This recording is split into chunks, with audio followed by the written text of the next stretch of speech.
যতগুলো হলে গিয়েছি প্রত্যেকটি হলেই কম বেশি অভিযোগ।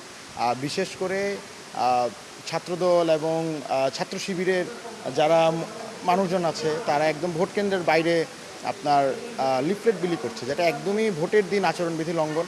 এবং এটি প্রভোস্ট বা রিটার্নিং অফিসার যারা আছে হলে তারা কোনোভাবেই এটাকে নজরআন্দাজ করতেছে না।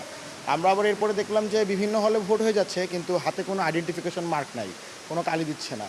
তো এই সব কিছু, এবং যখন আমরা এটা নিয়ে কথা বলতে যাই তখন শেখ রাসেল হলে আমাদের উপরে একটি নির্দিষ্ট সংগঠনের মানুষজন মব তৈরি করার ট্রাই করে। শেখ রাসেল হল যখন আমরা লিফলেট বিলি নিয়ে প্রতিবাদ করতে যাই, এই হলে আসার পর আমরা দেখি আমাদেরকে প্রার্থীদেরকে বা সাংবাদিকদেরকে ভেতরে যাইতে তারা বাধা দিচ্ছে, কারেন্ট চলে যাচ্ছে, সেই মুহূর্তে কীভাবে ভোট হচ্ছে, পোলিং এজেন্ট রাখতে দিচ্ছে কোনোটায় রাখতে দিচ্ছে না।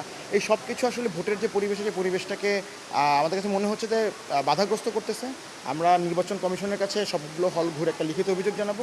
আশা করি তারা ব্যবস্থা নেবে যদি তারা একটা সুষ্ঠু ভোট আমাদেরকে উপহার দিতে চায়।